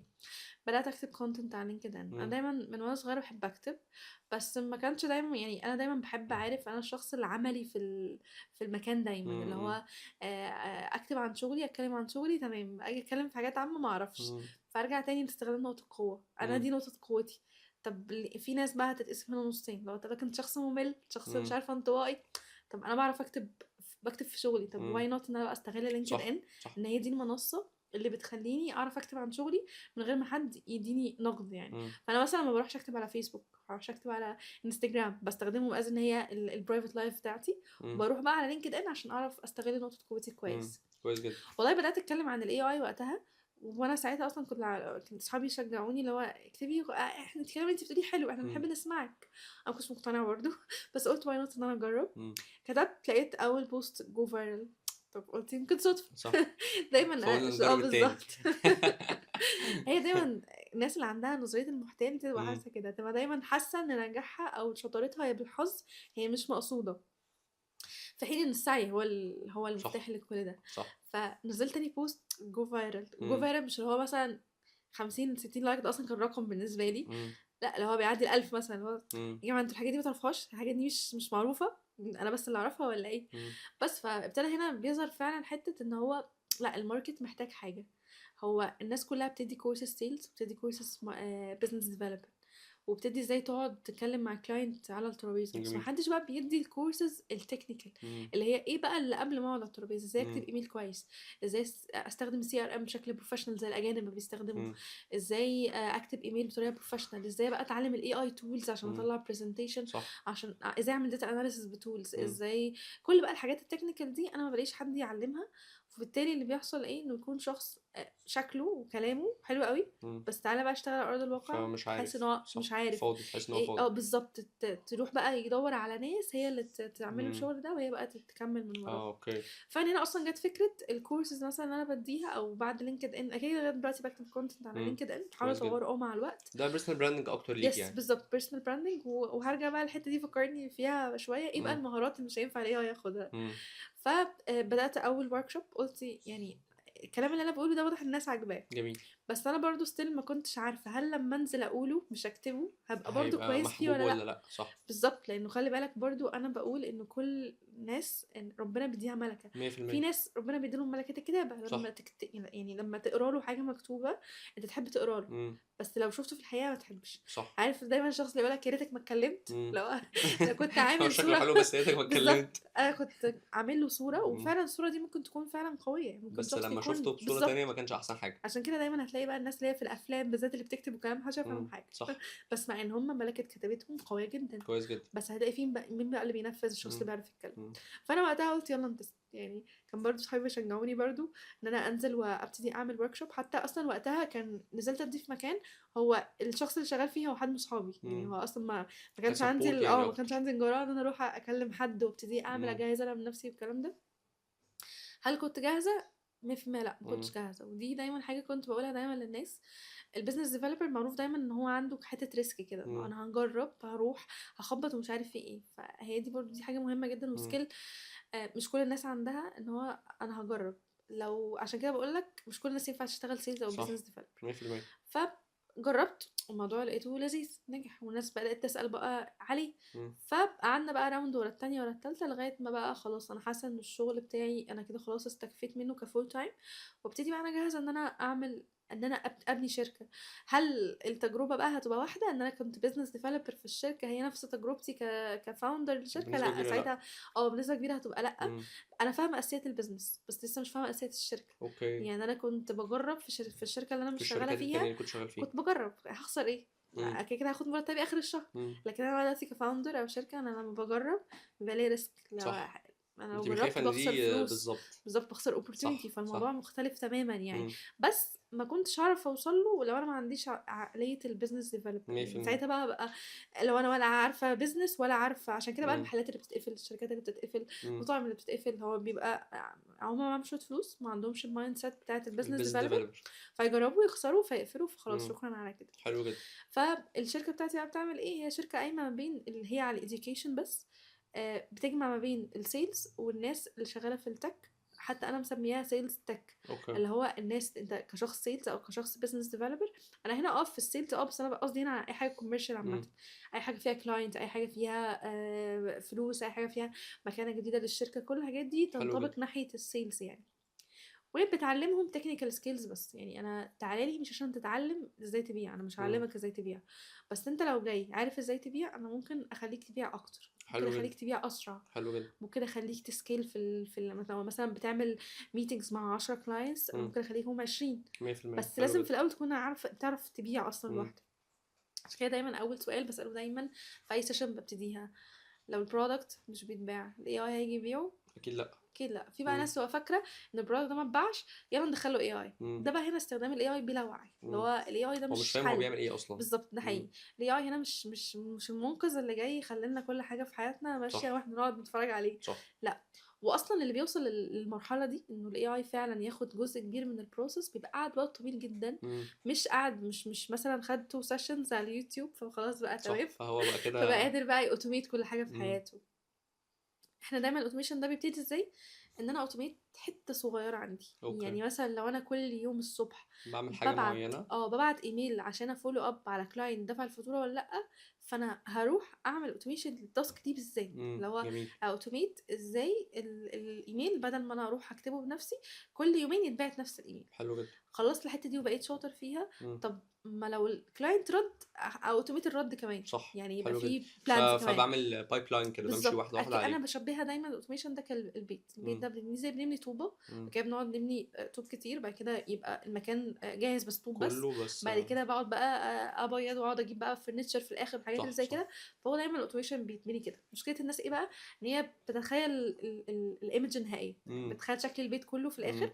من غير فهي ما تبنيه عايزة واحدة، تعمله. واحدة أو ما فإيه اللي تبدأوا بيحصل قطعة، قطعة بالضبط، صغيرة. إيه اللي بيحصل بيبقى system تكلفته عالية جدًا، إمم، والerrors اللي فيه كتيرة جدًا. إمم. حلو جدًا. لأنه دايمًا الAI أصلًا بنتحاسب عليه إزاي أو كده بالoperation. إمم. هو كل خطوة الAI هيعملها بيستهلك بياخد جزء من مصادر الcredit معيّنة. بتاعتك. إمم، بالضبط، ده الفرق ما بين يعني دايمًا باقول للناس شوفوا أصغر حاجة أنتم بتعملوها هاتوا ورقة وقلم، إمم، اكتبوا الحاجات اللي أنتم بتعملوها من غير تفكير. إمم، يعني هو دايمًا ده الAI، إيه إمم، الحاجات اللي إحنا بنعملها من غير تفكير، من غير إمم. ما نفكر. أنا باصحى الصبح باcheck الemails بتاعتي، لو إيميل مبعوتة مثلًا internal فمش هارُد عليها، لو إيميلات مبعوتة external محتاجة أرُد عليها دلوقتي ضروري. صح. فهي دي الcase إن أنا بابقى إمم، بامسك ورقة وقلم، باشوف إيه الحاجات اللي باعملها كل يوم الصبح، وإيه دي الحاجات اللي أنا أفكّر بعد كده إزاي أعمل إمم، automation ليها. إمم. حلو جدًا. لكن إن أنا أصحى الصبح أنا AI business developer ما ما فيش حاجة هو ما اسمها فيش كده. الكلام ده. حلو جدًا. طب للأسف في قُلتِ الآخر إن لي أنا هاقعد أbrand نفسي كده، بس الناس لمّا تيجي تشوفني أنا باعمل هتلاقي إن أنا إيه، فاضي. ما عنديش يعني case هتلاقي إن studies. في image مثلًا من برّه، بس أنا من جوّه مش عارف بالضبط، ما أعمل. عنديش case studies حلو أتكلم جدًا. بيها. إمم. طب وإيه بقى هي الcase study دي أهم حاجة بقى في أي business developer بيقولها. إمم، إحنا كbusiness developer مش بنيجي نقول إحنا عملنا partnerships مع X وY وZ ودخلنا فلوس قد كده. إمم. كلمني بالأرقام. هي جميل. دايمًا الbusiness developer والsales بيتكلموا بالأرقام، سواء حلو. كان حتة الAI أو برّه الAI. إمم، يعني في حتة برّه الAI أنا مثلًا ممكن أقول إن أنا شخص الcase study بتاعتي إن أنا وسط 100 شخص باكلمه دايمًا بيقفل 10. ده حلو الcase جدًا، study بتاعتي. حلو جدًا. ده اللي دايمًا باروح أبيع نفسي بيه. إمم، الAI بقى انا عملت سيستم، السيستم ده بيبوك 10 ميتنجز لوحده، امم فدي كيس ستادي بتاعتي. حلو جدا. فبنلاقي بقى الاشخاص اللي بتطلع بتبراند ان هي استخدمت كذا تول وخلاص، فلو فين بقى كيس ستاديز اللي انتوا فما عملتوها؟ لا فيش الكلام استخدمنا ده. تولز. امم حلو جدا. بس فالموضوع بقى بيبقى فيه مس اندرستاندينج كتير بقى وقتها. ماشي حلو قوي. قلت لي افكرك قدام بالمهارات اللي احنا لازم تبقى موجوده عندنا. اه بص، الجوب ديسكريبشنز للسيلز والبيزنس ديفلوبر بيتغيروا جدا الوقت ده. حلو. هم لسه ما رسيوش على حاجه، بس هتلاقيهم بيتغيروا جدا. يعني مثلا من سنتين ثلاثه كان ايه جوب ديسكريبشن بتاع البيزنس ديفلوبر؟ حد بيكتب ايميلز، حد بيدرافت برزنتيشن، مم. حد بيكتب كونتراكتس، حد بيفولو اب الكونتراكتس. مم. طب الحاجات دي الاي اي بقى بيعملها. طب صح. يعني الاشخاص بقى اللي هتروح تنفست في نفسها عشان تتعلم ازاي تكتب ايميل، فلا مش هتستفاد حاجه. صح. عشان تعمل مثلا تبعت 100 ايميل في الساعه مش هتستفاد برضو حاجه. احنا مم. عايزين دي المهارات ان خلاص بقت اوت ديتد. مم. ما في حاجات كتير قوي خلاص الاي اي مش هيقدر يستبدلنا بيها. مم. بس في حاجات تانية بقى هي مهمة جدا، اللي هي ايه بقى؟ personal branding. مم. الاي اي مش عارف يعملها personal branding. صح. الكوميونيكيشن. مش انا عمره ما يعرف يقعد يتكلم بالظبط، مع كلاينت خالص نهائي. ده حقيقي. مم. انا بقول للناس دايما تروح دلوقتي تنفست وقتها، ولو هي معاها فلوس تقدر تحط بودجت تنفست في الكوميونيكيشن، مم. الاستراتيجي. 3 حاجات دول: personal branding والاستراتيجي والكوميونيكيشن. 3 حاجات. مم. الاستراتيجي لان هي اصلا هي دي اللي هتبقى المفتاح. صح. كلنا بنفتح شات جي بي تي بنكتب شويه كلام، مم. بس اللي فاهم استراتيجي هيكتب كلام، واللي مش واللي فاهم مش فاهم استراتيجي يكتب كلام تاني. اللي فاهم استراتيجي هيطلع اوتبوت حلو. مم. ومش اوتبوت حلو، يا برضو دي كلمه عامه قوي، اوتبوت ليه امباكت، ليه مم. تاثير. حلو جدا. اللي مش فاهم استراتيجي هيكتب اي حاجه، ينبهر ان الاي اي بيطلع له 3 4 صفح صح. وخلاص ياخدهم كوبي بيست وخلاص. مم. بس فهي الاستراتيجي، الكوميونيكيشن، والبيرسونال براندنج، مم. دول اهم 3 حاجات. حلو جدا. طيب هل شايفه، كنا بنتكلم شويه عن وانت جبت سيره الداتا اناليسيس، اوكي. شايفه انها مهمه للبيزنس ديفلوبر؟ البيزنس ديفلوبر هو شخص لغه الارقام. جميل. ودي في ناس برضو لسه السكيل دي واقعه منها. مم. يعني دايما كان مديري يجي يقول لي مثلا عملتي ايه الاسبوع اللي فات؟ اقول له ده انا دخلت ميتنج خطير والراجل قال لي تمام كويسه وهشتري وبتاع. مم. ايوه استفدت ايه؟ وبعدين بالظبط وبعدين. حكاوي. يعني انا بحس انه في بزنس ديفلوبرز كتير قوي هم بيحبوا يحكوا، مم. بس محدش بيتكلم باللغه اصلا البيزنس الحقيقيه، لغه صح، اللي هي الارقام. الارقام. بالظبط. فانا لما مديري سالني انت عملتي ايه الاسبوع اللي فات، انا دخلت 10 ميتنجز، اتكلمت قبلها 15 كول، قفلت على 3 طالبين مني مم. ميتنج، حلو جدا. ودخلت مع واحد وفي بروبوزل بعته. مم. دي لغه الارقام بتاعت البيزنس ديفلوبر، حلو جدا. واللي الشركات بتحب تسمعها. مم. لكن انا اقعد بقى اقول قد ايه انا عظيم ودخلت ميتنج خطير والحاجات دي مم. مش هيبقى حلو كبراندنج ليا، واحس مم. في الاخر ان انا شخص ده حكاوي. ايوه فين الامباكت بتاعك؟ صح. فانا من دي 1. ودي حاجه مهمه لما الماركت اللي احنا فيه بالذات، لما ربنا يرزقك بمدير كويس بيعرف في الاول. ودي كان حاجات اللي انا بحس ان انا ممكن اكون محظوظه فيها في الاول، مم. ان انا اتحطيت تحت مديرين كويسين فعرفوا يسيستموا المايند سيت بتاعتي بسيستم الارقام. جميل. احسن ما تحكيش، احسن اتكلم بالارقام. مم. فبقيت انا خلاص بتكلم بده على طول، يعني حلو ما جدا. اعرفش اغيره. مم. الوقت اللي احنا فيه بقى ده وقت كيس ستادز. انا بقول، ودي بقى بالذات بتظهر بعد السينيوريتي ليفل. مم. اول ما بعدي السينيور ليفل انا شخص محتاج يتكلم بالارقام او بالكيس ستادز. حلو جدا. انا عملت سيستم، او مثلا انا التيم بتاعي فيه ستراكشر 1 2 3. ال1 2 3 دول دخلوا للشركه مثلا 3 مليون جنيه. اكس مثلا هي او بالظبط. حلو ليه جدا. ايه الفورمولا اللي انا عملتها مم. او ايه التجربه بتاعتي؟ مم. بس فدي دي الحاجات بتاعت مم. المهارات عامه اللي احنا مم. المفروض نركز عليها الفتره اللي جايه. حلو جدا. قولي لي ايه اعظم انجاز عملتيه في 2025؟ ايه اكتر حاجه انت براود بيها. سؤال مفاجئ قوي. بص، اعظم انجاز او اكتر حاجه مبسوطه بيها، اكتر حاجه فخوره بيها، اكتر حاجه حسيتي انها فرقت معاكي كتير، او اوكي. هتدخلك السنه الجديده بمايند سيت مختلفه، هكذا يعني، فاهمه؟ بص انا حاسه ان 2025 هي سنه الترانسفورميشن بالنسبه لي. اوكي. انا في 24 كانش حد يعرفني. مم. في 24 كنت سينيور عادي. مم. كنت سينيور او تيم ليدر بزنس ديفلوبر عادي. مم. انا دلوقتي معايا شركه، سبت الفول تايم. يعني مثلا كان دايما عندي مشكله ان هو انا بحب قوي الكومفورت زون. مش بحب الكومفورت زون اللي هو مثلا شخص بيعمل حاجات ممله، لا كنت مم. بعمل حاجات حلوه جدا في الشركه، كنت دايما بطلع افكار والكلام ده كله. بس كنت بخاف اطلع بره الشركه. مم. يعني كنت حتى لما اجي ابقى اقدم في وظايف بره، هي بس عشان تدبل تشيك انا السالري بتاعي تمام ولا لا، انا مم. السوق لسه طالبني ولا لا. مم. لكن مش عشان اخرج بقى. انا كان صح. دايما عندي الخوف دي من الخروج مم. للمجتمع عامه. وانا عشان قعدت كمان في 7 سنين في الشركه وده وقت طويل جدا، مم. كان الفاوندرز بقى يعتبروا اللي هو بابا وماما صح. بالنسبه لي. اللي هو مم. انا هطلع بنت بره. الشركه. بالظبط. اللي هو مثلا زي ما المرحله بتاعت ما بين الكليه او بين المدرسه والكليه صح. عالم مفتوح تماما. مم. فكان عندي خوف لو انا هطلع بره الماركت، يا لهوي ده هياكلوني جوه مم. بره. مش هبقى شاطره زي ما انا كنت شاطره هنا. بس مم. الحقيقه لا، وهرجع اقول دي برضو حاجه فوتت مني حاجات كتيره جدا. لما طلعت لقيت ان الفرص اكبر بكتير قوي بره. مم. يعني دايما البيزنس ديفلوبر هو مش مايند سيت المفروض يكون في الشغل بس، هو المفروض مم. يكون في الحياه. حلو جدا. هو الفرص موجوده في كل حته، بس انا هعرف استغلها ولا لا. مم. هي دي السنه اللي انا سبت فيها الفول تايم ورحت شويه للفريلانس. هل الموضوع فريلانس بقى اشتغل من وقت انا عايزه واشتغل في اي مكان والكلام ده كله هو حلو بقى زي ما الناس بتماركت؟ لا، كل حاجه في الدنيا ليها مميزات ليها عيوب. مم. الفول تايم انت متاكد ان في سالري هتاخده اخر الشهر، في ستراكشر، في سيستم، في روتين، ودي مم. اكتشفتها انه في الروتين انك تصحى بدري وتروح شغلك. ده على فكره دي حاجه حاجة حلوة جدا على هي فكرة. حاجه مهمه يعني اصلا. حاجة هيلثي اصلا كمان. بالظبط، مم. لان انا مثلا لما جيت اشتغلت فريلانس انا هاخد بقى امتيازات بقى الناس مم. بتقول عليها على السوشيال اللي ميديا. هو اصحى براحتي هصحى بقى براحتي. وانام براحتي واشتغل انا مكان ما انا يومي باظ، عايز. صح. 100%. علاقاتي باظت، علاقاتي مبقتش احسن حاجه. مم. بقيت بصحى بالليل، طب اصحابي هقابلهم امتى؟ مم. فبيكونوا خلاص ناموا. صح. فعندي مش مشاكل كده في الروتين عامه. مم. فكل حاجه في الدنيا ليها مميزات وليها عيوب. مم. فانا بسمي 2025 بالنسبه لي هي سنه الترانسفورميشن. مم. انا ما كنتش شخص بيحب يبان، ودي مش حاجه حلوه. يعني كنت شخص انا بخاف ابان عشان اخاف ده يبان ايجو. مم. في حين انه اكتشفت ان في شعر بقى من الموضوع، مم. من انت تبان وانت بتتكلم قد ايه انت شخص خطير، مم. وانك تبان وانت بتتكلم بعلم. صح. اللي انا عملته ايه؟ ان انا لما دخلت على لينكد ان كتبت تولز انا بستخدمها، كتبت مم. كيس ستاديز انا بشتغل بيها. مم. ما رحتش قلت انا عملت يعني حاجه تدخل لي مثلا مليون جنيه. صح. ودي حاجه دايما بقولها للناس. انا بقالي 6 شهور على لينكد ان بكتب كونتنت. انا كنت 9000 فولور، مم. بقيت 56 دلوقتي. مم. هل مره اتكلمت عن انجاز شخصي ليا؟ لا. الناس ما بتحبش تسمع انجازات مم. شخصيه. الناس بتحب تحب تسمع. تستفيد. بالظبط، تحب تسمع فاليو. بالظبط تسمع الفاليو بتاعك وازاي انت تقدر تفيدها في شغلك. مم. لما دخلت في الحته دي ابتدى بقى الفرص تيجي لوحدها. مش انا مش محتاجه ان انا انزل صوره قد ايه انا خدت شهاده فظيعه. صح. بالعكس، محدش هيجي يهاير مي. لكن لو مم. انا دخلت، وده بقى البيرسونال براند اللي انا بقوله، لو انا اتكلمت عن كيس ستادي عملت في الشركه، مين يعني 100 حد هيجي يقول لك طب ما تيجي تعمل ده في صح. الشركه بتاعتي، صح. طب ما تيجي تشتغلوا لي فريلانس. مم. فهي دي الفكره. يعني انا دلوقتي انا فاوندر شركه ريموتلي، عندي تيم بس عندي تيم صغير. مم. فلسه بقى عندي بقى نوع تاني من الستراجلز بقى السنين اللي جايه. مم. اسيب بقى بره الفول تايم خلاص، وان انا ما بقيتش شخص بيشتغل من 9 ل 5، واروح بقى ناحيه بقى نوع تاني من من التشالنجز. التشالنج تاني. بالظبط. دي كانت بالنسبه لي ترانسفورميشن. والترانسفورميشن التاني ان انا بقى عندي برضو يعني الحمد لله مبسوطه ان انا بقى عندي خلاص. انا ما بقتش قادره، يعني ما عادش عندي خوف ان انا اتكلم صح. عشان ما بانش ايجو. مم. بالعكس، انا بحس دايما انه شيرنج النولج دي بالذات في الوقت ودي حاجة ده مهمة جدا. مهمه جدا. مم. بس انا في حته كده دايما بحب اقولها برضو في الكورسز بتاعتي والناس اللي بتعمل بيرسونال براندنج بالذات، خلي الناس تحب تسمعك. ودي على فكره سكيل مش كل الناس عندها. امتى الناس تحب تسمعني؟ لما ما كنتش لما اكون بتكلم بحاجه هي بتتاتش الشخص ده. مم. مش بتكلم قد ايه انا قفلت، انا قد ايه ده توب انا قد ايه بيرفورمر انا في عملت، الشركه، قد ايه انا قد اجمد ايه واحد والكلام ده كله.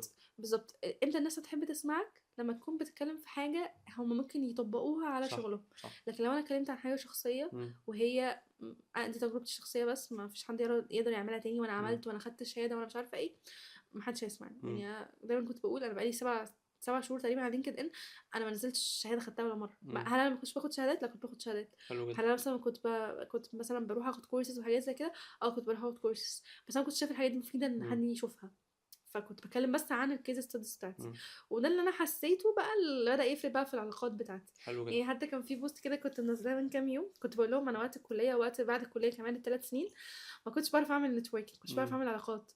يعني انا شخص اصلا بطبعه خجول شويه من ناحيه انه ياخد ستيب الاولانيه. مم. فيعني ايه اروح ايفنت واروح لحد عشان اتعرف عليه؟ اقول له ايه مم. يعني؟ صح. ولما جربت الحته دي قبل كده حسيت شكلي عبيط قوي. مم. اللي هو انت يعني ايوه اروح اقول له ازيك انا حسين، طب اهلا وبعدين وسهلا يعني عملت وبعدين. ايه؟ وبعدين حتى لو انا عملت كده، مم. اولا الشخص ده مش هيفتكرني تماما. مم. والشخص ده هينساني على طول صح. ومش صح. هيفتكرني اصلا بنسبة خالص. كبيرة اهو. برضه في بقى حاجه تانية، الناس اللي بتروح تصور مع اشخاص مشهوره. مم. انا مثلا كنت بتكسف اعمل ده، وكنت برضه بحس ان ملوش فايده. يعني مم. ليه اروح اتصور مع شخص؟ طب ما هو هينساني برضه، ما هو اتصور مم. مع 100 واحد غيري. صح. فالطريقه اللي انا قلتها ايه بقى؟ ليه يعني ايه اللي هعمله عشان اخلي الناس دي هي اللي تيجي تعرف صح. عليا؟ فالناس دي بتحب الناس مم. دي دايما. فتقدمي فاليو فتتقال بالظبط، في الناس دي خدمة. دايما بتحب الفاليو. مم. لو انت عندك فاليو، كل الناس اللي انت كان المفروض تروح تعرف عليهم هم هم اللي اللي هيجوا هيجولك. يتعرفوا عليك. تحفة. وهرجع اقول دي برضو مهارات شخصيه. مم. في ناس شاطره ان هي تروح تتكلم مع حد ما تعرفوش مم. وتبيلد نتورك، بس انا ما كانش عندي وتفتح ده. كلام والكلام ده كله. انا ما كانش عندي، ما كنتش عارفه مم. اتكلم ده. بس لما يجي الشخص المشهور ده يكلمني مم. وشايف الفاليو اللي عندي فعلا، مم. ساعتها بقى بعرف بقى ابني حوار، مم. اعرف اتكلم. حلو لكن جدا. قبل كده ما اعرفش يعني. مم. حلو قوي. طب لو رجع بيك الزمن، ايه الغلطة اللي غلطتيها مش هتقعي فيها تاني؟ بص، ما كنتش شجاعه كفايه. شجاعة. ما كنتش مم. شجاعه كفايه، وما كنتش شجاعه في الماركت بشكل عام. كنت مم. شجاعه جوه الشركه. جميل. يعني كنت يعني اقدر كنت في الشركة بتعملي كل حاجة بس بره خاف بالظبط. اطلع بره. بالظبط، يعني مم. كنت جوه الشركة بروح اطلب افكار جديدة واروح ابني برودكتس جديدة مم. وعادي حاجة باظت تمام. بس كنت دايما ما كانش عندي الشجاعة ان انا مثلا اروح اتكلم في ايفنت، مم. اروح اشوف اشتغل فريلانس حتى. مم. يعني انا كان دايما يتقال لي حاجات ممكن فريلانس تطلعيها، بس كنت بخاف. هو مم. ازاي فريلانس؟ لا، انا صح. عايزة شخص فول تايم ابقى عارفة كل حاجة عن الشركة عشان اعرف اشتغل مم. لك. فانا كنت شخص ضاع فعلا منه فرص كتير جدا يعني. آم، زي ما كنت بقول لك، هي 6 7 شهور كنت 9000 فولور 55. طب انا بسأل نفس السؤال ده مم. دايما، هو انا انت ليه ما بتديش من بدري؟ صح. ليه كان عندك ده؟ ليه كنت صح. خايفة يعني؟ طب ما مم. الموضوع ماشي اهو، ليه مم. كنت خايفة؟ مم. فبس هرجع اقول تاني، كل واحد بياخد رزقه 100%. في الوقت اللي ربنا عايزه. مم. ويمكن لو ده كان حصل قبل كده ما كانش بالحتة دي يعني. مم. او كمان انا جيت في وقت ان الناس كلها بتتكلم على الاي اي، فانا لما اتكلمت عن حاجة تكنولوجي وانا كمبيوتر انجينير، فبقت ليا اوثورتي اكتر في الناس، صح. ليا كريديبيليتي اكتر. صح. الناس بتسمع الاي اي بكل حته، بس مم. مش كل الناس هتسمع له. صح. فانتي اي اي وانتي مهندس كمبيوتر، فاكيد مم. هسمع لك. مم. فهي برضو جت كده يعني. هرجع مم. اقول برضو دايما بتيجي هي كده. هي بالظبط، بالظبط، هي هي اهم ارزاق حاجه. ونصيب. بالظبط، هي اهم مم. حاجه السعي. والناس يعني الناس تسعى، وبعد كده ربنا هتلاقيه فعلا بيفتح الابواب من مم. غير ما تكون تعرف مم. يعني. 100%. بالظبط. وغير البلانز بتاعتنا. يعني انا مثلا في 2 ايفنتس في مصر، هم اكبر 2 ايفنتس. مم. انا اول ما ابتديت ان انا انزل ايفنتس صغيره، انا قلت انه، او حتى ما نزلتش ايفنتس صغيره، انا كنت نزلت منتورشيب في ايفنت صغير. مم. وحتى كنت بقول لاصحابي يا جماعه انا السنه الجايه هطلع على الستيج. وكنت متخيله بقى فكره ان الانسان لازم يمشي بالتطور الطبيعي، بالظبط. زي مثلا عندنا مدرسه كليه، مش مم. ما كنتش اعرف انه عادي ربنا ممكن يريد ان يبقى فيه يجيب شورت بالظبط حاجة كات في تطلع الموضوع. كده، حاجة تفايرل. فسبحان الله انا اصلا ما كنتش رحت صح. ايفنتس خالص، ولقيت ان في اكبر 2 ايفنتس في مصر بيكلموني عشان انزل ادي ورك مم. شوب عندهم. فحسيت اللي هو ايه ده، هو انا مش لازم امشي بالتسلسل مم. الطبيعي؟ مش مم. لازم الاول انزل ايفنتس صغيره وبعد كده ابتدي اكبر والكلام ده؟ مم. لا عادي. حلو جدا. الموضوع مم. بجد نصيب. هو ربنا 100% رزق، بيكون بالظبط. ربنا بيكون رايد انه انت دلوقتي جاهز للحاجه دي، مم. فيلا روحها. مش لازم تمشي عادي مم. بالتطور الطبيعي. حلو جدا. عشان هرجع اقول تاني بقى، ايه الحلو كانت حلوه ان انا عملتها في 2025، ان انا اوبن للفرص الجديده. مم. انا قبل كده أي ما كنتش فرصة بحب أنا اسمع. يلا بينا. قبل كده ما كنتش بحب اسمع. مم. قبل كده كنت قافله على نفسي وانا في البابل بتاعتي مم. ومش زي بسمع اي البودكاست حاجه. كده. بالظبط زي كده. النهاردة. يلا بينا. ده اول بودكاست. ده اول بودكاست ادخله يعني. مم. زمان لا، حلو ما جدا. كانش هيبقى عندي الشجاعه كافيه. كنت اقول مم. لك ايه بودكاست؟ ايه ده؟ كبير قوي عليا مم. يعني. انا لسه ما وصلتش لمرحله ان انا ابقى في بودكاست. مم. حلو جدا. بس ففعلا السنه اللي جايه والسنين مم. اللي جايه كلها هي تبقى نروحها للناس اللي اوبن ان هي تسمع. إنها بالظبط. تسمع حلو جدا. وتجرب. طب أنا حابب إن أنت توجهي نصيحة لأي حد عامة حابب إن هو ينجح أو يتطور في مجاله، من الإكسبيرينس بتاعتك أو من الجيرني بتاعتك. وجهي نصيحة لأي حد بيشوف البودكاست أو بيشوفنا عامة، يعمل إيه عشان ينجح، يتطور، يتحسن، ياخد باله من إيه، هكذا. بص، اكتر حاجه بحسها فعلا بتفرق بين الناس الاجتهاد دي جمله ممكن ما الناس ما تكونش متفق معايا فيها، بس الاجتهاد بلا رؤيه واضحه. انا مم. دايما بقولها كده. اللي هو اشتغل. بالظبط، اشتغل. اشتغل. يعني انا مثلا لما الناس تيجي تطلب مني منتورشيب وهي لسه متخرجه، يا مم. جماعه اديكم منتورشيب على ايه؟ هل انتوا مم. مثلا جربتوا وعرفتوا هل انتوا اقوياء مثلا في الحته دي عندي، او هل انتوا مثلا شخصيتكم تفت الحته دي او مم. لا؟ فالاجتهاد من غير ما نشوف رؤيه واضحه ده عادي جدا. مم. ايه اللي انا بقى كنت بعمله عشان اتغلب على الحته دي؟ انا مثلا بروح على لينكد ان، بشوف شخص سابقني مثلا ب10 سنين، مم. وبدخل اشوف لينكد ان بتاعه، وبشوف هو ايه الكورسز اللي خدها قبل كده، صح. وبشوف ايه الايفنتس اللي كان بيحضرها، مم. بشوف بيتكلم في البوستز ازاي، مم. بيعامل الناس ازاي، بيشير ايه ومش بيشير ايه الايفنتس اللي بيروحها. بروح بقى اشوف 6 7 اشخاص انا شايفه نفسي فيهم كمان 10 سنين، مم. وبشوف كل حاجه عملوها وبورقه وقلم. صح. حلو وهي دي جدا. بقى الحاجات، ده الكارير بس الجاهز بتاعي يعني. انا مم. دايما بقول للناس انتوا ليه تيجوا تدوني منتورشيب لما المنتورشيب اصلا جاهزه وفور فري؟ مم. وخصوصا لو انتوا في البدايه. امتى احتاج بقى منتورشيب؟ ده لما ابقى سينيور بقى، ساعتها حلو جدا. بقى فعلا محتاجه حد يبقى عارف مم. الكيس ستادي بتاعتي. فانت ف شايف ان انت تجتهد بالظبط. وتشتغل، حتى لو ما عندكش بلان او انت مش عارف صح. انت هتوصل لايه، صح. في يوم من الايام هتوصل. بس على الاقل بيبقى فيه دايركشن، امم يعني مثلا ما اكونش انا شخص انطوائي خالص واروح للسيلز وبزنس ديفلوبر. صح. بس لو انا شخص مش انطوائي واجتماعي امم وعارف ان انا اتكلم مع الناس والكلام ده كله، امم فدي بشاير ان انا لو دخلت الطريق ده ممكن ينجح. حلو جدا. بس هل انا عارف ممكن ينجح ولا لا؟ برضه امم لسه مش عارف. حلو دي جدا. اول حاجه. وتاني حاجه بيرسونال براندنج. بس بيرسونال براندنج دلوقتي الناس فاهمه غلط. بيرسونال براندنج فاهمه ان ده ان انا اقول انجازاتي. هي البيرسونال براندنج مش مش كده انجازاتي. خالص. مش ان انا احضر ايفنت كل يوم، مش ان انا اتصور مع اشخاص مشهوره، ومش ان انا كل شويه بانجاز، وكل يوم في بودكاست، وكل يوم في كورس وكلام. ده مش بيرسونال براندنج اصلا. يعني لو انت عملت كده الناس تيجي تقول لك ايوه انت بتعمل ايه. امم عارف البلوجرز اللي بيكونوا موجودين على امم انستجرام وتيك توك والحاجات اللي زي كده، بتقول ايوه انتوا عملتوا لنا ايه بتعملوا ايه يعني، يعني، او ايوه ايه بتعملوا ايه انتوا بتعملوا يعني. ايه في الاخر؟ بالظبط. فهي بقى ده البيرسونال براندنج. لو امم انت وصلت لمرحله انه الناس بتربط اسمك باسم كارير معين، انت امم كده عملت البيرسونال براندنج الصح. حلو جدا. يعني دايما اي حد يقول اي اي وسيلز احسن، امم دايما اسمي بقى مربوط للحته دي، صح. عشان دي الحته اللي انا قعدت كل بوست على لينكد ان بتكلم عن الفاليو في الحته دي. امم كل ايفنت بنزله، يعني انا في ناس بتيجي تقول لي انزلي ايفنتس ليها علاقه بالاي اي ان جنرال، بقول لهم لا. انا في عشان حته معينه، انا انا حاطط في نفسي في حته حته معينه. بالظبط انا في اي اي اللي مربوط بالسيلز او امم البيزنس او الحته الكوميرشال. امم فدي الحته دايما اللي انا هتكلم فيها، مش هطلع براها. امم فساعتها بقى الناس تبتدي تحطك في الحته دي. امم واول ما تحطك في الحته دي هتبتدي بقى كل الناس حواليك تكلمك عشان الحته دي امم بالذات. هل ده بيتبني في يوم وليله؟ لا عشان طبعا. برضو طبعا لا. بيجي لي بقى طلبه جامعه زي ابني البيرسونال براندنج بتاعي في يومين. بالظبط في يومين. الفاليو دايما موجوده عند كل البشر في كل المراحل صح. بتاعتها. فانا مثلا ايه الفاليو اللي انا ممكن اتكلم عليها لو انا لسه طالبه جامعه؟ المسابقات بتاعت الكليه. انا 100%. بدخل المسابقه، بعمل بروجكت، في البروجكت ده اتعمل بتكلم عنه. واتكلم عنه. امم لو انا مثلا لسه جونيور، فبتكلم على كلاينتس مثلا انا دخلت معاهم ميتنجز، امم حاجات زي كده. امم فمش لازم الشخص اللي يتكلم عن الخبره والكلام ده يبقى امم بعد 6 7 سنين. دي بقى غلطه حلو انا جدا. عملتها، ان انا ما كنتش بتكلم عن الحاجات دي من الاول. كنت امم بعمل حاجات فظيعه خطيره بس محدش يعرف عنها حاجه. يمكن انا ما اخترتش اللغه الصح. يعني امم انا كنت متخيله ان انا عشان مثلا خدت منحه في الجامعه الامريكيه مثلا في البيزنس، ان انا لازم البيرسونال براندنج بتاعي ان انزل بوست يبقى عن الحته بالشهاده. دي لا، في حين ان بالظبط. انا على فكره كان ممكن انزل انا اتعلمت ايه، امم يعني ايه الحاجات اللي انا، حلو التوبكس اللي جدا. انا عديت بيها، امم ايه البروجكتس اللي اشتغلت عليه في الاخر، الكلام ده كله. صح.